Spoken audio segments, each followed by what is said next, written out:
Makebi Zulu's massive rally shakes PF leadership freedom promise sparks national debate. Good day, viewers. Welcome to another edition of InspirAfrica Official. I'm Nakash. Well, what an extraordinary week it has been across southern Africa. But today, we turn our attention to Zambia, where the political landscape has been turned absolutely upside down. Our lead story today: a massive political rally that nobody saw coming has sent shockwaves through Zambia's opposition circles. Picture this: the corner of Panganani and Lumumba roads in Lusaka. Sunday, November 10th, 2025. The Patriotic Front Secretariat, a building that many had written off as a relic of a dead political party. The ruling UPND government had declared the PF finished, politically irrelevant, consigned to the dustbin of history. But what unfolded on that day defied every political prediction. Hundreds upon hundreds of supporters, mostly young people, packed the grounds. The air thick with chants. The streets vibrating with solidarity songs. Women's leagues dancing. Drums pounding. Raised fists piercing the sky. And at the center of it all, Makebi Zulu, a Lusaka lawyer, former Eastern Province minister, and a man who had just paid K200,000 to contest the PF presidency. But here's what has everyone talking tonight. What does it mean when a party declared dead can mobilize hundreds in the capital? Why are political observers calling this moment a rebirth? And who exactly is behind this sudden resurrection? Is this the work of one man's charisma, or is there a calculated strategy at play involving the ghost of Edgar Chagwa Lungu? How did a lawyer who many outside the PF barely knew just weeks ago suddenly command the kind of crowd that makes ruling party strategists nervous? And most provocatively, what happens when a candidate promises freedom is coming to a nation where opposition leaders sit behind bars? Tonight, we unpack the Makebi Zulu phenomenon. The man, the moment, the message. The revelation came to light on Friday, November 7th, 2025, when Makebi Zulu and former Minister Richard Musukwa touched down at Kenneth Kaunda International Airport, returning from South Africa. Their first stop? Not a press conference. Not a party office. Lusaka Central Correctional Facility, Chimbokela Prison. There, Zulu met with some of the most prominent political prisoners in Zambia today.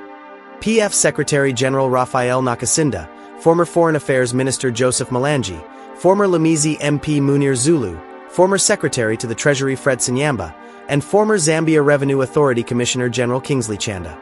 It was a bold statement, a message of solidarity, and critically, a signal that this candidacy would not shy away from the political persecution narrative that has galvanized PF supporters. Later that evening, Zulu paid a courtesy call on former Vice President Inange Mutakwa Waina, Zambia's first female vice president. The meeting was described as inspirational and focused on unity, leadership, and the future of the PF. Mrs. Waina, who served from 2015 to 2021, has become something of a quiet elder stateswoman. Her Lusaka residence now a place of counsel for senior PF figures seeking guidance. Over the next 48 hours, Zulu embarked on what insiders are calling a structured assessment tour. He met with constitutional lawyer John Sangwa, discussing institutional standards and what Zulu called a rule of law reset. He sat down with cultural figure Mulna Kapwepwe to discuss opposition unity and whether stakeholders could prioritize collective strength over individual ambitions. Then came Sunday, November 10th, 2025. The day everything changed. Zulu arrived at the PF Secretariat accompanied by hundreds of supporters. The atmosphere was electric. Vehicles lined the streets. Party regalia filled the air. The energy was palpable. An energy that felt impossible just months earlier when critics dismissed the PF as politically finished. He filed his expression of interest with Acting Secretary General Brenda Nyirenda, MP. The K200,000 nomination fee, paid in full. And then he addressed the crowd. What Makebi Zulu said next would dominate headlines across Zambia and beyond. His words were carefully chosen, emotionally charged, and politically potent. "I am running for office in honor of President Lungu," Zulu declared, his voice cutting through the roar of the crowd. He believed in a united Zambia. "Our campaign is about restoring that spirit, where citizens can speak freely, where opportunity is not determined by tribe or politics, and where we move forward together as one nation." The crowd erupted. But he didn't stop there. In perhaps his most controversial statement of the day, Zulu vowed, "We will give President Edgar Chagwa Lungu a dignified burial." The statement was layered with meaning. Edgar Lungu is not dead. He passed away as a political figure, disqualified from running again, his farewell becoming a national flashpoint. Zulu was positioning himself as the executor of Lungu's unfinished political story. A symbolic heir. A keeper of the flame.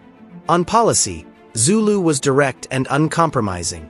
Freedom of speech should not require a passport. Every Zambian must be able to speak freely within their own country. Why should our minerals end up in foreign hands when Zambians can benefit from them? We cannot continue prioritizing foreigners for power when our own people and businesses are struggling to survive. Zambia is for all, and I see equal opportunities for all Zambians. Not for one tribe, not for a privileged few, but for every citizen. And then, the rallying cry that has since become his campaign slogan, "Freedom is coming soon."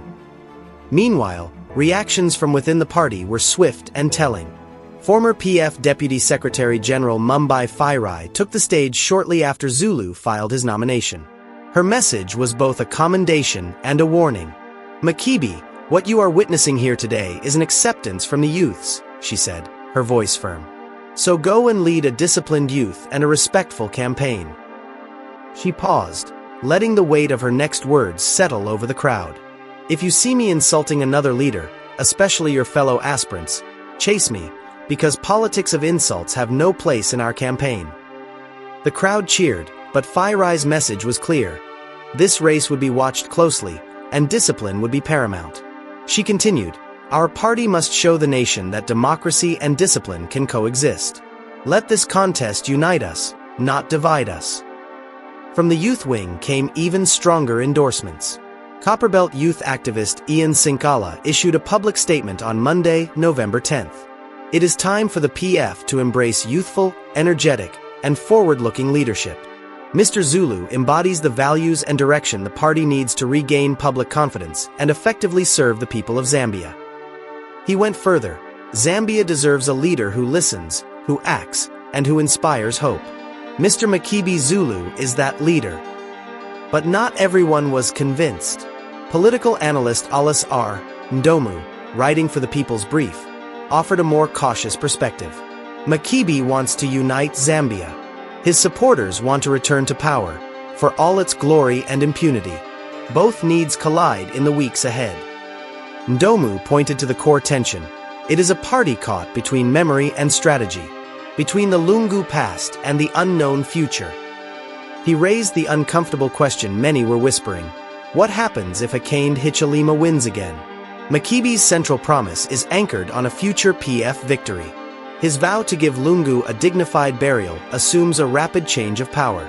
His speech did not say what happens if UPND stays in office for 10 or 15 years. So what are we really witnessing here?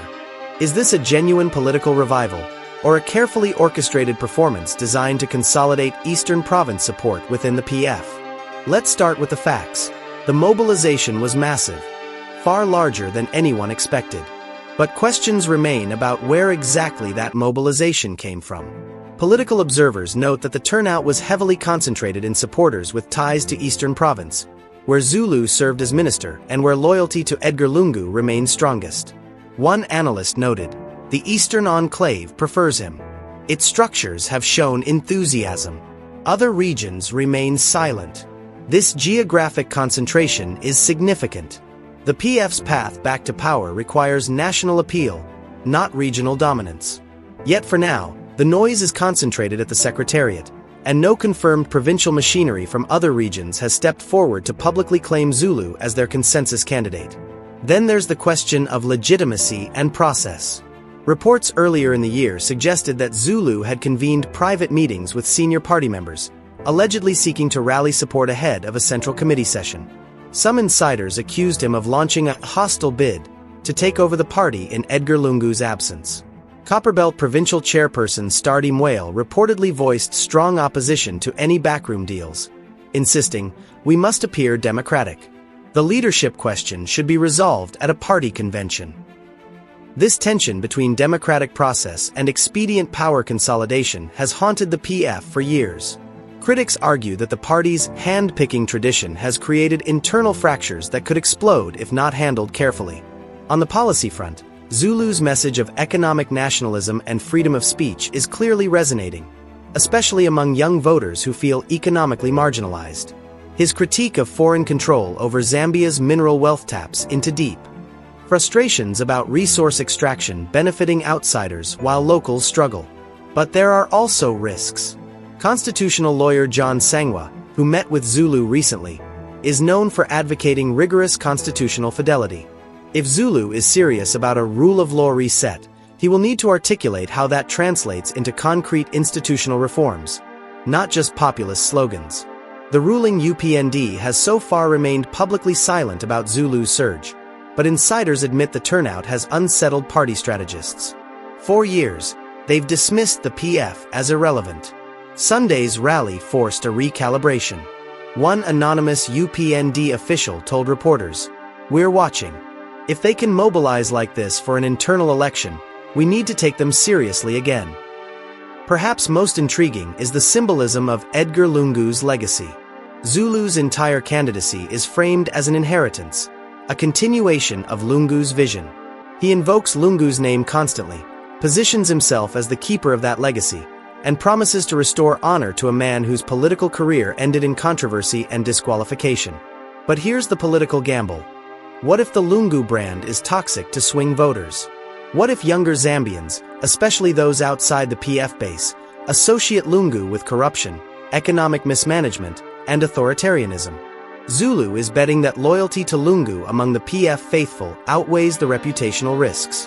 Whether that bet pays off may determine not just his candidacy, but the PF's viability in 2026. So there you have it, viewers. The Makebi Zulu phenomenon. A massive rally, a bold promise of freedom, and a battle for the soul of Zambia's opposition that is just beginning. Is this the rebirth of the Patriotic Front, or the last gasp of a party clinging to past glories? Can Makebi Zulu unite a fractured opposition, or will regional loyalties and internal power struggles tear the movement apart before it even begins? And most critically, does Zambia's political future hinge on memory, or on a new vision that transcends tribal and provincial boundaries? We're going to keep following this story closely. The PF convention is coming. The 2026 general elections loom. And the stakes have never been higher.